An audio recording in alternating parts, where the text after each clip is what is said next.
Hola, sí, muy buenas tardes a toda la audiencia de El Toque que nos está mirando a esta hora. Hoy queremos transmitir un programa especial.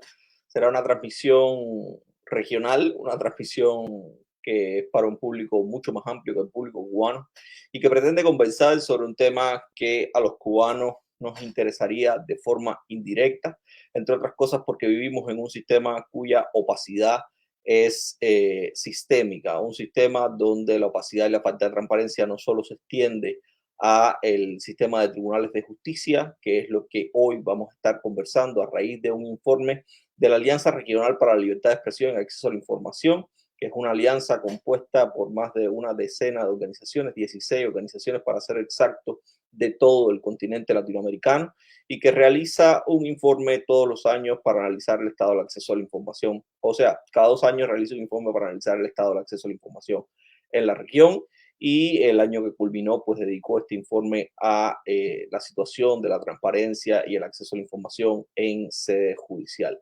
Yo decía que para los cubanos este es un tema trascendente, entre otras cosas porque hemos sido víctimas de un sistema de justicia que no solo no rinde cuentas, sino que tampoco rinde información con relación al estado de sus procesos judiciales, con relación a sus presupuestos, con relación al desempeño de los jueces que intervienen dentro de este sistema. Yo sin más voy a darle la bienvenida a mis invitados. Hoy tendré 4 invitados de lujo esta tarde.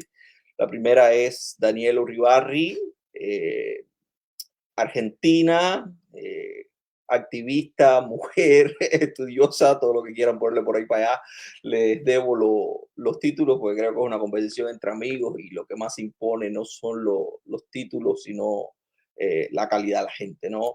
Amada Ponce, que viene desde Honduras también. Centroamérica va a estar representada ampliamente en esta transmisión, porque junto con Amada también me acompaña el guatemalteco Eddie Cooks, y también un amigo de la casa, Paula Brau, desde Brasil, una persona también con una larga data en los estudios de sociedad civil, y también pertenece a alianzas desde hace mucho tiempo, trabaja los temas de transparencia.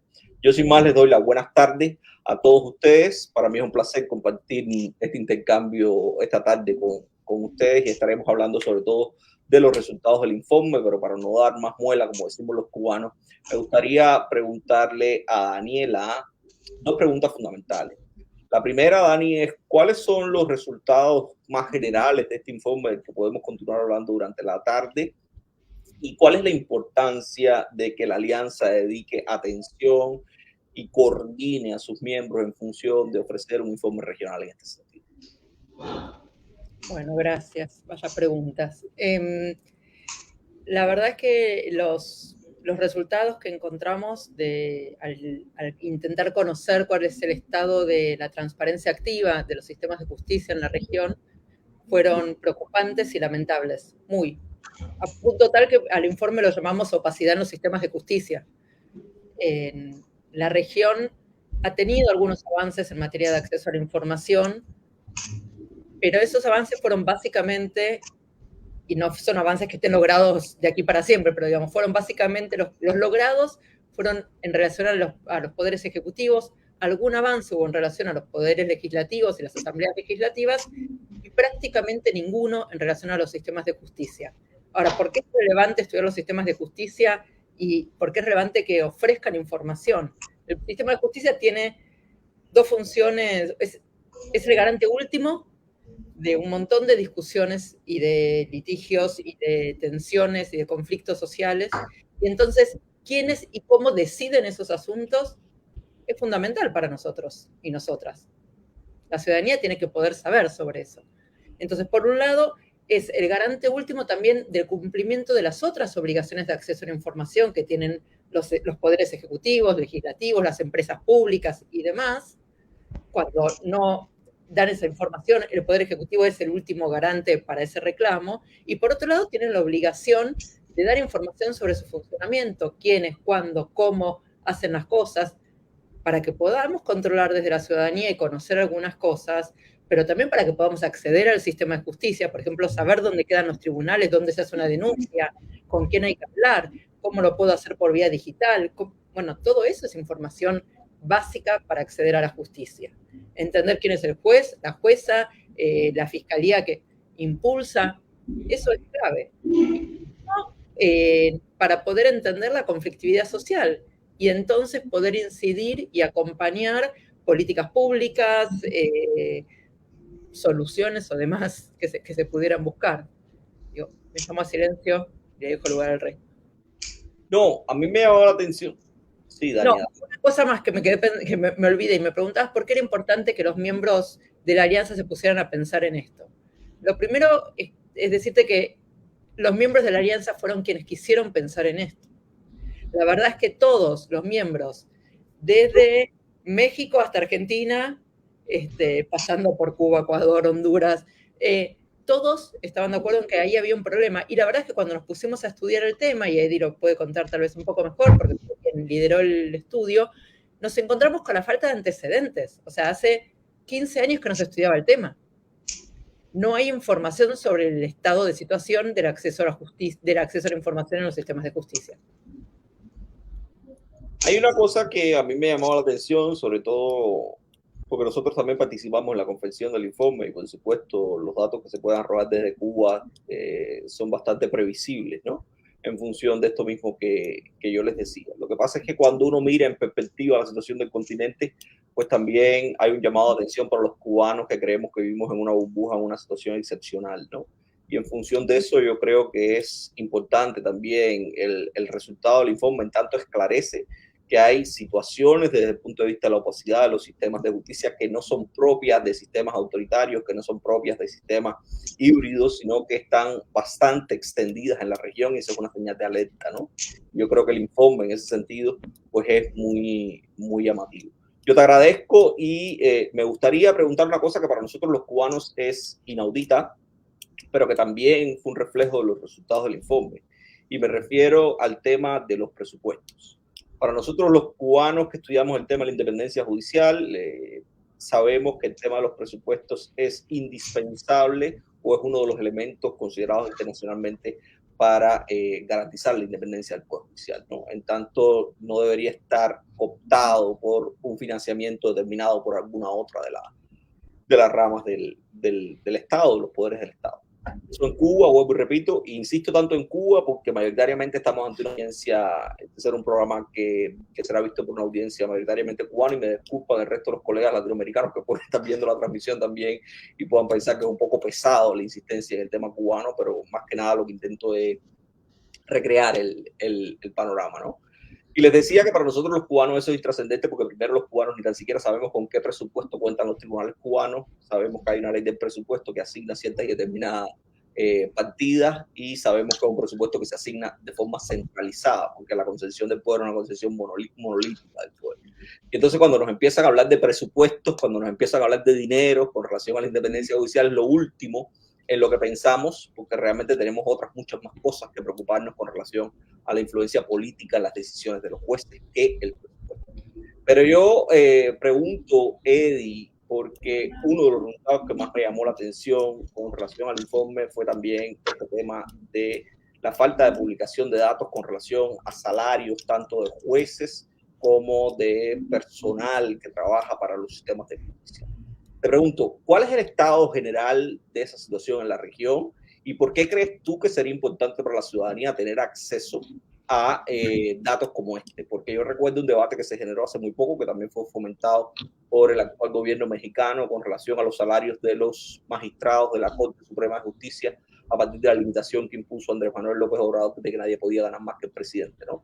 Y a partir de ahí pues se ha generado un debate también regional en este sentido. Entonces, nada, te pediría que me dijeras cuáles son tus perspectivas con relación a este asunto fundamental. Tú mencionaste palabras claves dentro del desarrollo de tu pregunta. Presupuesto, independencia y ejercicio de poder. Yo creo que el estudio sí refleja efectivamente que los sistemas de justicia están muy lejos de garantizar esa transparencia, bueno, en la mayoría de países, porque no en todos, en algunos pues sí se publica esta información, que es muy básica. De hecho, todas las instituciones públicas debiesen tener claro cuánto se asigna de presupuesto, la ejecución, y especialmente para los jueces, para los fiscales, para los defensores públicos, es básico el conocer también cuánto ganan, porque eso también tiene una relación con la independencia que puedan ejercer dentro de su función. Y es evidente también que al ser uno de los poderes del Estado, y uno de los más importantes, porque ahí sí se ejerce el poder directamente sobre una persona, ahí sí se dicta quién va a prisión, quién no, quién tiene que ceder en una cosa o quién no, es imprescindible la transparencia. Y esto tiene que ver también con cómo los sistemas de justicia a nivel estructural, y yo creería que no solo en Latinoamérica, sino en el mundo, hay una crisis en la forma en la que se ha formulado ese ejercicio de poder a través de juicios que muchas veces se alargan, que no tienen a veces ni llegan a la conclusión que se esperaría para solucionar los conflictos, y que al final tiene un costo específico para la población. Entonces la población tiene que estar informada de esos costos, cuánto cuesta el que para mí resuelvan los conflictos. Muchas veces la gente piensa así en el presupuesto del organismo ejecutivo, de cuánto gastan, cuánto está asignado, pero de los jueces parece un agujero negro. Muchas veces hay gastos superfluos, hay ejecuciones que no tienen sentido, incluso escándalos que puedan surgir desde los organismos judiciales. Veamos en los casos de Perú, por ejemplo, en donde hay caso tras caso del sistema de justicia, y yo creo que parte de garantizar una independencia judicial tiene que ver también con esa confianza que tenga la población de que el sistema de justicia es transparente. Muchas gracias, Eddie. Hay un tema también con relación al informe que a mí me llamó mucho la atención también como cubano, y es el tema de la imposibilidad de la gente de estar al tanto del sistema de gestión de los procesos, ¿no? De conocer cómo ha sido el avance de los procesos, de conocer quiénes están implicados en los procesos. Y les digo de corazón, para nosotros los cubanos es un tema súper interesante, sobre todo después del 11 de julio de 2021, cuando se produjeron en el país las protestas sociales más grandes que ha enfrentado las autoridades cubanas de 1959. Se produjo después de eso una ola de arrestos que hay organizaciones de la sociedad civil que calculan en miles de personas detenidas de forma inmediata y otros tantos procesados y juzgados, centenares de los cuales todavía están en prisión. Sin embargo, se produjo una presión y una iniciativa de parte de la sociedad civil de intentar contabilizar esas personas que estaban siendo procesadas, dónde estaban detenidas. Y producto de esa iniciativa de la sociedad civil, que fue impulsada por organizaciones que se crearon en medio de esa vorágine, como por ejemplo Justicia 11J, pues se generó una presión en las autoridades cubanas, una presión que generó que no los tribunales de justicia, sino la Fiscalía General del país emitiera 2 reportes muy puntuales con relación al número de personas que habían sido juzgadas, las edades fundamentales de esa persona y las sentencias que habían sido impuestas con relación a ello. Eso no se había producido nunca antes en la historia cubana, al menos que yo tenga recuerdo así, porque se había informado de un proceso judicial, algo aislado que había sido mediatizado, pero no se había dado un informe paulatino en un periodo determinado de estados del proceso judicial. Pero yo tiendo a creer que esa no es una, y el informe lo ha confirmado, que esa no es una situación única exclusivamente de Cuba. Hay también situaciones de otros lugares de la región que son muy similares. Y le preguntaría a Amanda qué valor le concede desde el punto de vista de su trabajo y de lo que ha podido ver incluso en un país que ha tenido también situaciones políticas convulsas y judiciales convulsas, donde después de unas elecciones se extradita un presidente y demás. ¿Qué papel juega la capacidad que tenga la ciudadanía de fiscalizar lo que está sucediendo en los tribunales en el sistema democrático? Bueno, sin duda alguna, el papel de la ciudadanía es la parte más importante precisamente para generar algunos cambios. Bueno, en Honduras tenemos ya casi poco más de 12 años de situaciones sumamente convulsas desde el golpe de Estado en 2009, que han irrumpido en la dinámica de la sociedad en diferentes momentos. Inclusive, una de las más recientes sentencias de la Corte Interamericana a favor de la capacidad de los jueces de participar y de hacer una expresión de la situación democrática del país en aquel entonces, recientemente está siendo implementada. Es decir, en aquel momento, en 2009, 4 jueces fueron despedidos por participar en manifestaciones sociales públicas masivas a raíz del golpe de Estado. Y es recientemente donde estos jueces han podido involucrarse nuevamente a través del cumplimiento de esta sentencia a partir de cerca de 2 años, pero sabemos que todas las estructuras de lo que hemos llamado históricamente un narcoestado, como lo es Honduras, son muy difíciles pues de darle seguimiento desde la ciudadanía. Y por supuesto, en procesos tan complicados, tan complejos, por supuesto, el sistema judicial es un actor clave para la accesibilidad de la justicia, pero también para dar garantías de democracia. Encontramos, por ejemplo, también una Corte Suprema de Justicia que fue desbaratada en el gobierno de Juan Orlando Hernández con la destitución de 5 jueces de la Sala de lo Constitucional que permiten en ese momento pues la reelección de Juan Orlando Hernández. Y bueno, estamos en un nuevo escenario después de 12 años de gobiernos nacionalistas con el ingreso del gobierno de Xiomara Castro de Zelaya. Y tenemos algunos elementos de participación de la ciudadanía, por ejemplo, en la elección de la nueva Corte Suprema, que pese a que todavía sigue pues toda esta estructura montada criminal que ha permitido que Honduras pues se convierta en esta plataforma que permite pues precisamente esa extradición de Juan Orlando Hernández, identificado por Estados Unidos como un facilitador de el envío de droga hacia Estados Unidos por más de 500,000 kilos. Bueno, por supuesto, solamente el Poder Judicial permite que este tipo de cosas ocurran. Y aquí es donde la ciudadanía debe de señalar, por supuesto, diferentes procesos. Uno de los más importantes, diría yo, es cómo se elige la Corte.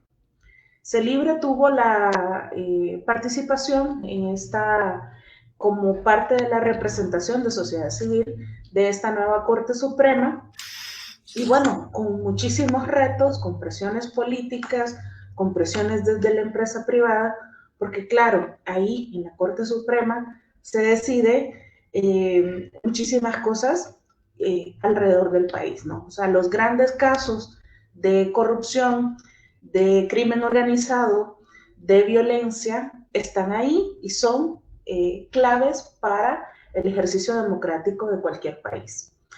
Y bueno, en el marco de ese experimento en el que estuvimos involucrados por un periodo de más o menos 6 meses, CELIBRE aboga por el proceso, por transparentar profundamente el proceso. Iniciamos con que, quienes participan de la Junta Nominadora lleguen a ese espacio con garantías de transparencia. Luego, que sea la Junta Nominadora que publique todos los postulantes que llegan a ese espacio. Es decir, hubieron más de 170 postulantes que en diferentes procesos fueron evaluados para llegar a la Corte Suprema. Pero bueno, una vez teniendo una junta que envía al Congreso Nacional, es decir, una sociedad civil que envía a otro poder del Estado, es ahí en ese poder del Estado, en el Congreso Nacional, donde vuelven a aparecer los intereses políticos y tenemos nuevamente una corte que pues responde a esa división partidaria que corrompe finalmente todo un proceso que se desarrolla con la mejor de las intenciones.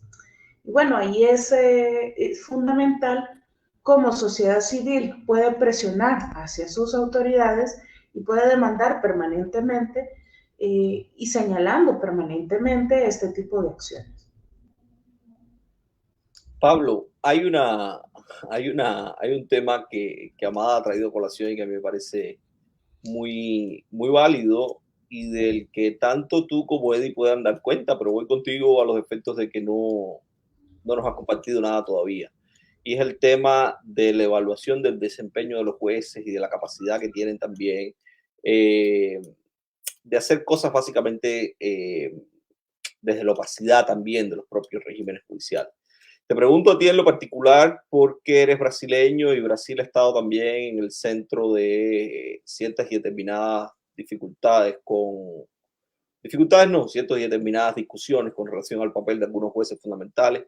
Y no sé, recuerdo, qué sé yo, el papel que pudo haber jugado Sergio Moro en la administración anterior, o los debates que se están produciendo en el momento por el papel que está llevando a cabo Alexandre de Moraes en la investigación de los asaltos a los tres poderes, ¿no?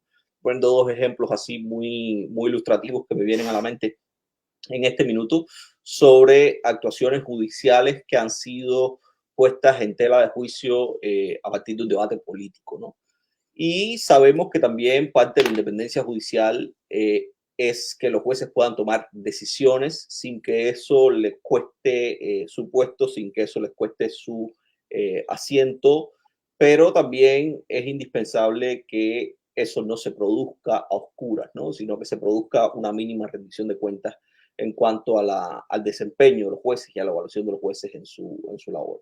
¿Qué criterio crees tú? Porque uno de los resultados también del informe más llamativo es ese, es que prácticamente son inexistentes la información que hay con relación a las evaluaciones periódicas de los jueces en Latinoamérica. ¿Y qué papel crees tú como brasileño que ha estado de cerca ante este tipo de fenómenos que juega la opacidad en este sentido? Bueno, Eloy, primero quiero agradecer a oportunidad de discutir y debater un tema tan relevante ao lado de ustedes nesse momento. Felicitar uma vez mais a la Aliança por la publicação, por el estudio. Efectivamente, necessitamos profundizar cada um destes temas e os aspectos que Daniela aqui recabado em termos de ausência de estudos mais profundizados em relação ao tema são muito sintomáticos do nível de desenvolvimento do Estado de Direito em todos os nossos países, não? Somos Estados de Direito em desenvolvimento. Quando somos Estados de Direito, não? Quando não somos ditaduras, etc. Mas a verdade é que na história eu creio que na história regional, eu posso falar com mais precisão sobre a história brasileira, da importância do poder judicial na vida democrática. Há havido um processo muito complexo de assunção de um protagonismo do poder judicial dentro da democracia. Então, isso mais ou menos corresponde à própria evolução dos tipos de Estado de Direito. Então, ou seja, nós temos tenido, ao início do século passado, a formulação, a evolução ou a implementação em los diseños de las cartas constitucionales que fueron criadas en nuestros países, la implementación de una idea de Estado liberal de derecho, con separación de poderes, con funciones muy claras al Poder Judicial, y en ese momento eso correspondía exactamente a la afirmación y garantías de los derechos civiles y políticos, o sea, la centralidad de estos Estados de Derecho estaban en el poder legislativo, que venia de um processo de formulação de normas, de garantias constitucionais, e, por lo tanto, o poder legislativo antes era o principal poder de um Estado, não? Mas depois hemos vivido uma ola de constituições sociais em nossos países, também de países que começaram a formular políticas públicas sociais para garantizar os DESCA, e aqui quem cresceu mais foi o poder executivo, porque sem presupuesto sin políticas públicas no hay derechos económicos, sociales y culturales. Pero recientemente hemos tenido una otra ola de constitucionalismo en la región, en la cual apunta al Poder Judicial como el garante de todo el Estado democrático y de todo el Estado de Derecho, ¿no? O como el lugar de la última palabra, o el guardián de la Constitución. Entonces eso ubicó en el Poder Judicial una cierta importancia que antes no era tan común en la historia de nuestros países. Y esa importancia no tiene más como desvincularse, porque está íntimamente vinculada al diseño de nuestras constituciones, al punto de que hemos estado hablando de procesos de judicialización de la política, de la politización del mundo jurídico, pero eso, na verdade, tem que ver com a discussão do crescente rol que o Poder Judicial cada vez mais tem em nossas sociedades. E se nós, efetivamente, queremos viver em sociedades democráticas, então isso significa que o Poder Judicial também tem que estar no centro da atenção em matéria de transparência, de informação, de rendição de contas. Porque se esse poder começa a assumir cada vez mais importância, não apenas para garantizar os direitos civis e políticos, mas também para implementar ou para determinar ao Poder Executivo a implementação de direitos econômicos, sociais e culturais. Não? E mais que isso, hoje, para mediar crises políticas e institucionais que se instalam dentro de nossos países, o Poder Judicial passa a ser realmente o foco prioritário de nossa atenção. Porque ante governos que vivem em crises políticas cíclicas, não? E nós, como movimento de direitos humanos ou como sociedade civil organizada, cada vez mais, ao não encontrar as respostas às demandas sociais, nem um compromisso real do poder legislativo com a gente, por a crise de representatividade da democracia, nem o poder executivo com suas crises fiscais, mais allá das crises políticas, e ao buscar cada vez mais o poder judicial, é fundamental que realmente se exija, não, transparência no tema que comentas especificamente, que é o tema da avaliação de desempenho. Ou seja, tradicionalmente, os poderes judiciais de nossa região são os mais opacos. Bueno, estamos lutando em contra essa realidade, mas também os mais conservadores a uma ideia de ter que abrir-se e rendir contas à sociedade. É porque nossa capacidade de mobilizar para incidir sobre a classe política, os parlamentares, ou ao governo, ao poder executivo eleito, em los momentos democráticos, não, das eleições, de exigir programas, compromissos com essa agenda, é muito mais forte que nossa capacidade de incidir sobre o poder judicial para que eles assumam esse tipo de compromisso, porque ao final eles não provêm sua legitimidade diretamente do povo, eles provêm a legitimidade de sua função desde a Constituição. Então, você tem que rendir contas a Estado, não, de sistema de leis e normas dentro de nossos países. Então, falar de avaliação de desempenho sempre ha sido uma espécie de tabu, né, dentro do Poder Judicial, que sempre vai buscar justificar sua falta de disposição de rendir contas dentro de marco de uma ideia de que, bueno, minha tarefa é uma tarefa estritamente técnica, como se lo fuera verdadeiramente, ou minha tarefa aqui dentro do Poder Judicial é uma tarefa que não pode ser tão transparente, porque isso pode afetar a independência de minhas decisões. E aqui realmente chegamos a ponto que é argumento forte, importante. Mas quando falamos em avaliação de desempenho, não estamos falando de avaliação de desempenho a qualidade das sentenças. Exato, não sobre tus decisões.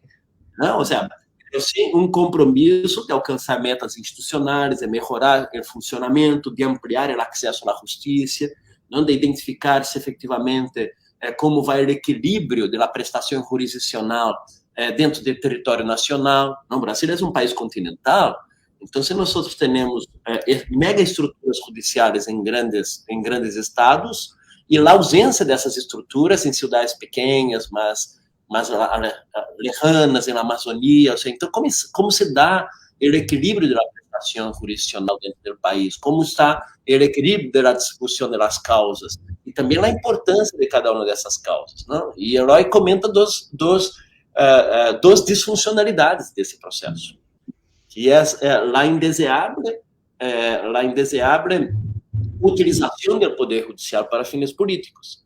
Entonces, en el caso del juez Sérgio Moro, después de un primer momento, ¿no? parecer significar que se trataba de una gran lucha contra la corrupción en el país, en la verdad, en última análisis, se descubrió que se trataba mesmo de um desvirtuamento do processo judicial, na medida em que o juiz e o fiscal articulavam entre eles as decisões, não? Ou que o juiz se autoproclamava a competência que ele não tinha para promover suas ações. E agora, mais recente, eu creio que realmente todos nós devemos dar uma mirada a lo que está passando aí na Corte Suprema Brasileira, que está generando uma jurisprudência em matéria de restrição à liberdade de expressão para fines de proteção à democracia. Então, nós sabemos que na jurisprudência do sistema interamericano, em nossas militâncias como ativistas judiciais que defendem o devido processo, defendem a liberdade de expressão, defendem a independência judicial, que o que está consagrado, por menos até o momento, não, em matéria de restrições à liberdade de expressão, está muito dirigido a aspectos de a possibilidade de restringir quando há discursos de ódio ou quando há articulações de ações que vão atentar contra a própria sociedade. Agora, restringir essa liberdade para eliminar determinados discursos no âmbito da política, que às vezes pode caracterizar-se única e exclusivamente como política eleitoral, estamos falando de uma linha muito tênue entre o que é legítimo e o que não é legítimo. Mas eu creio que é algo que todavía não é concluso, é uma discussão que está todavía se passando, não? E a ver em que medida essas decisões do juiz Alexandre de Moraes vai ter sustentação ao longo do tempo, e minha grande curiosidade é quando chegar por primeira vez questionamento de alguma dessas decisões que afetaram a vida de determinadas pessoas ao sistema interamericano, como o sistema interamericano o vai interpretar. Se vai internalizar, se vai interamericanizar uma jurisprudência brasileira nesse sentido, ou se vai ajustar desde o sistema internacional aquele sistema de justiça brasileiro pueda eliminar essa interpretação muito extensiva que permite esta restrição à liberdade. O que está em jogo nesse momento, e eu creio que esse informe contribui muito nesse sentido, porque nos empurra exatamente a exigir, dentro de um marco de accountability, exigir que estes juízes, que muitas vezes saem de sua estrita competência material, territorial, e violam, a priori, não? Supostamente violam estas competências, como deve existir dentro dos próprios sistemas de justiça nacional mecanismo de ajuste dessas condutas, não? E aqui, como me has questionado sobre os critérios, eu creio que também uma fórmula interessante é a fórmula brasileira, de manter um órgão de sistema de controle externo, composto incluso por os próprios juízes, em representação de juízes de todo o país, com participação da sociedade civil e representantes dos estados, que vão fazer essa evaluação. É uma fórmula, mas poderia ser outra. No, yo te agradezco muchísimo, Pablo, porque has traído a colación ideas que a mí me parecen trascendentales, entre otras cosas porque forman parte de eso, de un discurso que está en construcción. O sea, hay muchísimas cosas que hay reticencias muy claras, sobre todo del Poder Judicial, a los efectos de transparentarse, pero yo también creo que el informe en ese sentido pues aporta muchísimo, ¿no? Y lo primero que aporta es pues un llamado a atención, ¿no? Esto está sucediendo, hay un discurso, hay un debate en producción, y yo creo que el informe en ese sentido trae mucho. Pero tú traías una idea que a mí me gustaría preguntarle a Eddie, porque estábamos conversando eso al inicio del programa, y es el tema de cómo influye también a veces la internacionalización o la utilización, tú hablabas de la interamericanización de una decisión brasileña en función de apelación, pero también decías una cosa que a mí me parece trascendental, y es el hecho de cómo el deterioro de las democracias también puede medirse por el deterioro de los sistemas judiciales, ¿no? Y de la opacidad de los sistemas judiciales. Y eso estábamos discutiendo al principio, antes de salir a la transmisión, Eddie, a partir de una pregunta que yo le hacía, y era qué influencia o cómo se produjo un quiebre, sobre todo en Guatemala, un país que decidió pues tener una misión internacional anticorrupción, que se impulsaron casos emblemáticos, sobre todo en un tiempo determinado, con estándares también de transparencia elevados, sobre todo porque se produjo la judicialización y de políticos importantes para la vida de Guatemala. ¿Y cómo pudo haber incidido eso, o sea, la salida o la no renovación de esa misión internacional en la propia transparencia, en la propia calidad del sistema judicial guatemalteco y también del sistema democrático guatemalteco, ¿no? Y por eso me gustaría que nos compartieras un poco qué impresiones tienes tú como guatemalteco de cómo pudo haber incidido la renovación o no de la misión internacional anticorrupción en Guatemala. Gracias. Mira, yo creo que es un debate todavía abierto, a pesar de que en el 2019 se retiró la Comisión Internacional contra la Impunidad acá en Guatemala, que era una misión de Naciones Unidas enfocada a combatir la impunidad y a luchar contra la corrupción, y que de alguna manera pues tiene su simil también con lo que pasó en Brasil, de lo que mencionaba Paulo, por ejemplo, en los casos Odebrecht, otros casos incluso transnacionales grandísimos de gran corrupción, que de alguna forma también pusieron a prueba a los sistemas de justicia, a ese poder judicial que tenía que decidir sobre personas que han ejercido el poder de unas formas inimaginables, con tanto dinero, con tanta influencia política, y que de alguna forma pues resultan en que sí tienen influencia en los poderes judiciales.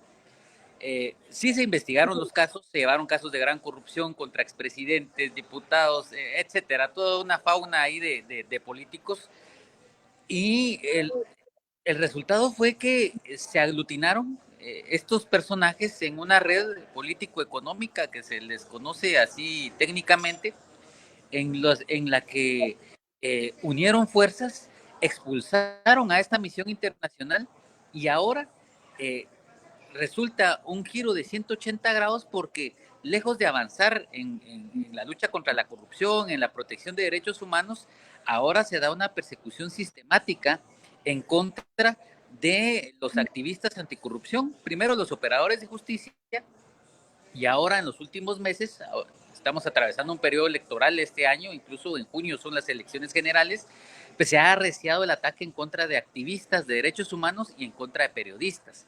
Y aquí tiene trascendencia lo que mencionaba Paulo, por ejemplo, con la transparencia de la gestión del sistema de justicia. Es decir, no solo cuántos casos resuelven, la eficiencia, la eficacia, sino cuál es la calidad de administración de justicia que se está ejerciendo.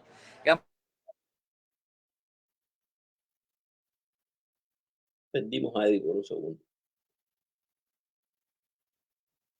Sí, lo hemos perdido definitivamente, yo creo. Bueno, en lo que Eddie se reconecta, Dani, yo tengo una pregunta para todos, porque vamos casi 40 minutos conversando. Eddie, ¿ya regresaste?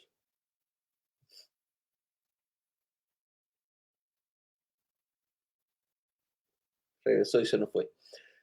Yo tenía una pregunta para todos y es sobre, a partir de esto que hemos visto, porque vuelvo y repito y insisto en esto, yo creo que el informe para mí en lo personal ha sido revelador también. Lo que pasa es que los estándares del que yo puedo medir son muy personales también.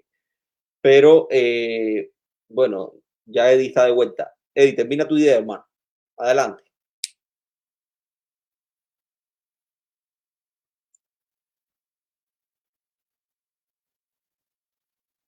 ¿No se te escucha? Bueno, Eddie, definitivamente lo hemos perdido. Pero les decía, a mí ha sido muy revelador el informe en muchísimos sentidos y varios de ellos es que cuando uno ve un informe de este tipo, pues se pregunta, bueno, ¿y ahora qué? El para qué, ¿no? ¿Qué viene después de pintar un escenario como este, ¿no? Y esa es una pregunta que me gustaría que pudiésemos contestar un poco para cerrar y terminar este debate, ¿no? Y que como alianza pudiésemos ofrecer algo más que un panorama, pues nada halagüeño. Tú decías, pensamos en nombrar el informe sobre transparencia, al final terminamos nombrando el informe sobre opacidad, ¿no? Pero esa pregunta importante que me gustaría hacerles y que pueden responder incluso desde sus situaciones personales, me parece importante para nuestra audiencia. Y la pregunta concreta es, ¿qué viene ahora o qué podemos esperar o qué habría que hacer para contrarrestar este escenario que el informe muestra? Dani. Bueno, la verdad es que los desafíos son enormes, porque habitualmente cuando encontramos una situación de mucho conflicto o de baja calidad en alguna práctica en un país, lo que hacemos es tomar buenas prácticas de otros países, estudiar un poco qué funciona bien en otros lugares para poder reducir la curva de aprendizaje, ¿no? y acelerarlo un poco. En este caso, eso es muy difícil, porque la verdad es que las buenas prácticas son muy limitadas en toda la región, ¿no? Como decías al principio, Eloy, no es exclusivo la situación en Cuba. O sea, la verdad es que la región presenta un panorama espantoso. Son muy pocas las prácticas que, incluso en el informe dejamos algunas, ¿no? Algunas buenas prácticas, pero son muy limitadas. Entonces ahí tenemos un gran desafío, porque no es que podemos decir, bueno, miren, tomemos la experiencia de, por ejemplo, Argentina es de los países con mejores antecedentes dentro del desastre que tiene la región en relación al sistema de gestión de expedientes y acceso de la ciudadanía a la información sobre gestión judicial. Ahora, eso en comparación con el resto de la región. Si le preguntas a cualquier organización o persona de Argentina cómo es la calidad del acceso a la información y a la gestión de expedientes local, va a decir que es un desastre. Porque estamos a años luz de tener un estándar relativamente deseable de prácticas en ese estilo. Entonces, el primer desafío va a ser encontrar hacia dónde queremos ir y claramente hacia dónde y cómo queremos ir, cuál es el escenario deseable, de dónde aprendemos, cómo aprendemos. Y en ese sentido me parece que de vuelta es interesante haberlo pensado desde la alianza, porque la posibilidad de encontrarnos entre organizaciones de diferentes países para pensar entonces, bueno, con esto poco que tenemos, por dónde empezamos, cómo seguimos, qué es lo más relevante, porque la verdad es que los frentes son tantos que es muy complejo. Y podemos pensar en tratar de hacer incidencia local y acompañarnos entre pares y desde la alianza y digo, entre organizaciones hermanas y colaboradoras, pero además tenemos que pensar cómo se incide en instancias regionales e internacionales y cómo se reclama ese apoyo para ciertas prácticas locales que son realmente preocupantes.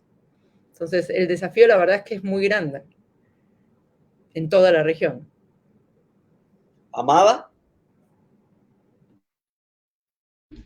Sin duda coincido con tu percepción, el desafío es bastante amplio.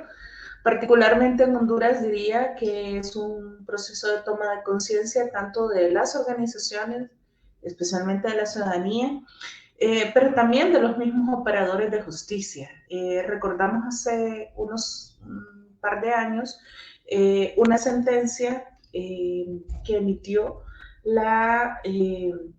que se gestionó a través de la Fiscalía de Protección de las Etnias, y cuya información fue denegada por los mismos sistemas de justicia, arguyendo que se trataba de una información reservada.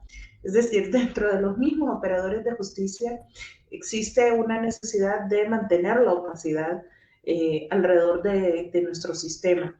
Y esto es sumamente relevante y nos da luces para entender la importancia de un verdadero acceso a la justicia de nuestra ciudadanía y cómo se aumenta esa confianza, pues transparentando los procesos. Yo diría que empezar por ahí, por la toma de luces de qué significa esa transparencia que de momento sigue siendo aspiracional. Muchas gracias, Amada. Pablo, ¿qué viene ahora? Por lo que me pareció entenderte, viene también un proceso de acompañar lo que pudiese ser un protolitigio estratégico ahí y la interamericanización de algunas decisiones, sobre todo provenientes de Brasil. Pero adelante. Efectivamente, yo creo que a comunidade internacional tem um rol muito importante para pensar o que vem, porque a verdade é que estas crises que hoje nós vivemos dentro de nossos países não estão encontrando suas saídas internamente, senão ao contrário, estão empurrando cada vez mais a um deterioro de los princípios mais básicos de separação de poderes e de independência judicial. Então, eu creio que, em primeiro lugar, desglosar uma discussão sobre os sistemas de justiça em democracias e sistemas de justiça em ditaduras. Porque, realmente, uma coisa é falar de um Estado totalitário, que não tem separação de poderes efetiva e os poderes não são independentes, e aqui há uma série de outros problemas, porque, bueno, sabemos que a opacidade nestes regímenes tem muito que ver com uma estratégia de impunidade dentro dos países, não? Exatamente para não visibilizar, não processar, não ter devido processo e manter. É um projeto de poder, não é um projeto de sociedade, não é um projeto de democracia, não? E mientras que nas sociedades democráticas exigir que o poder judicial cada vez mais seja um poder fluido, aberto, transparente, democrático, é uma agenda que não podemos deixar barrar, em nenhuma hipótese. Incluso porque já avançamos muito em termos de formulação e discussão sobre como se deve incrementar processos sociais para amplificar os espaços democráticos ou promover a democratização das instituições por meio de participação social, por meio de rendição de contas, mas estamos muito lejos de encontrar fórmulas que podem ser comunes, como estas que já foram elaboradas para incrementar processos democráticos dentro do poder executivo e do poder legislativo, para ser também dentro do poder judicial. Então, creio que há que seguir discutindo. Eu não sei em que medida, incluso a partir, creio que esse informe é um passo inicial muito importante para recuperar essa discussão na região, e há que abrir outras frentes de profundização, quizá falar de um observatório do sistema judicial nas Américas, e efetivamente transformar esse lugar como um lugar para compartilhar boas práticas, mas também para denunciar, estabelecer análises comparadas e etc., porque a tendência, eu creio que a tendência é a opacidade, a inércia é a opacidade, desafortunadamente, né? Então, a sociedade civil vai ter que incrementar muito, e isso nos empurra a falar, incluso, da possibilidade de que, a partir destes diagnósticos, a partir de la generação de um novo ambiente de consciência crítica sobre o rol que os poderes judiciais estão cumprindo e a importância que eles podem abrir-se, eu creio que isso ativa algumas reflexões para um novo ciclo de discussão sobre reformas do sistema judicial na região. Esse ciclo ocorreu nos 90, não? Nós hemos acompanhado muito fortemente essa discussão, incluso havia grandes financiamentos do BID, do Fundo Mundial, para que os países promovieran reformas dos sistemas judiciais que tinham como objetivo ampliar o acesso à justiça. Então, hoje talvez devemos reorganizar onde estão as prioridades, o que se quer com essas agendas, para perfeccionar esse primeiro ciclo de reformas. É muito interessante que talvez não sei, Bolívia, não sei se Chile, pero eu não escuto outros países falando de que em las agendas políticas do país, política nesse sentido positivo da palavra aqui, de que uma reforma do sistema judicial é importante e que temos que incorporar na agenda pública e que efetivamente esteja promovendo discussões sociais nesse sentido, falando dos países democráticos. Então, talvez recuperar essa nossa capacidade de se sensibilizar de novo ao redor desse tema seja o nosso principal desafio para o que vem. Muchas gracias, Pablo. Eddie, hermano, ya tienes la oportunidad de retomar la idea en la que te quedaste y un poco también responder esto. ¿Qué viene después de un informe como este? Adelante. Claro, mira, me quedé exacto en que es necesario transparentar no solamente la capacidad, la eficiencia, la eficacia de la administración de justicia, sino la calidad de la administración de justicia, porque se está decidiendo sobre vidas en nuestros países y por la influencia política, de grupos de poder, se están violentando derechos a través del sistema de justicia. Entonces es importantísimo el hecho de que estudios como este sean un pie de partida para poder analizar más a profundidad estas violaciones. Acá en Guatemala estamos atravesando una crisis muy fuerte. Hace unos días un juez certificó o decidió que había que investigar a los periodistas por las publicaciones que hacen en contra de funcionarios públicos del sistema judicial.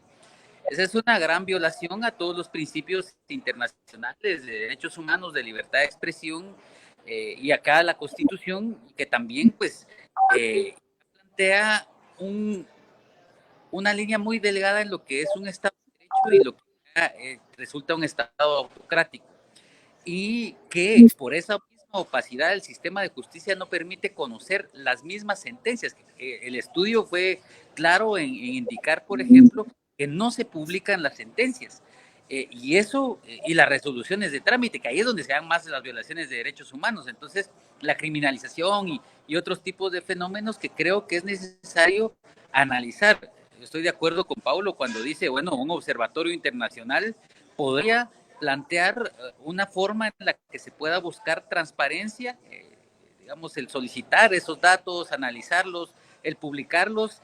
Tú mencionabas también, Eloy, cómo es que a partir de las manifestaciones en Cuba, pues se publicó información acerca de los procesos en contra de las personas.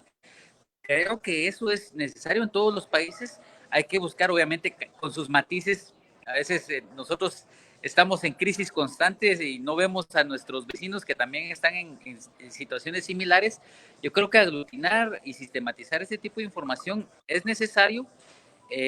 No sé si a través del litigio estratégico podría ser una forma también de llegar a la Comisión Interamericana, a la Corte Interamericana, también podría ser otra fórmula, el observatorio, y creo que también hay que buscar mecanismos incluso fuera de nuestras jurisdicciones interamericanas, digamos, buscar en acuerdos internacionales qué puede hacer la Unión Europea, otros foros, en donde se pueda también apoyar esta lucha que tenemos en contra de un retroceso democrático y de violación de derechos humanos, partiendo de la información que generemos también, porque se necesita información para compartir en estos foros internacionales.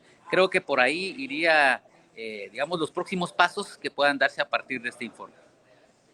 No, muchísimas gracias, Eddie. A mí la pregunta venía única y exclusivamente dirigida a no dejar la idea de que es un panorama desértico lo que tenemos por delante, ¿no? De que es como el apocalipsis lo que queda por delante.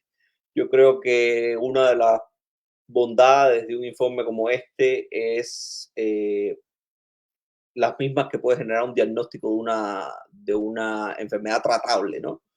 Mientras usted no diagnostique una enfermedad, pues no hay tratamiento para la misma, ¿no? Y yo creo que el informe de la Alianza viene a generar como un diagnóstico primario, un acercamiento primero que yo creo que era indispensable, en tanto arroja datos que son ilustrativos, ¿no? Yo también soy muy amigo de la cuantificación, y los números a veces para generar discusiones públicas son trascendentales. Y yo invito a la audiencia y a quien nos pueda ver después que finalicemos el programa, pues nada, que se acerque a la página de la Alianza Regional para la Libertad de Expresión y Acceso a la Información y pueda descargar el último informe sobre opacidad en sede judicial en el continente latinoamericano. Yo agradecerle a los cuatro por la presencia. Para mí, como siempre, es un placer poder compartir y debatir un poco con ustedes, y agradecerles el tiempo que nos han dedicado y también el tiempo que le dedicaron a la conformación de un informe como el que hemos hablado esta tarde. A la audiencia, como siempre, me despido y nos vemos en la próxima entrega. Chao.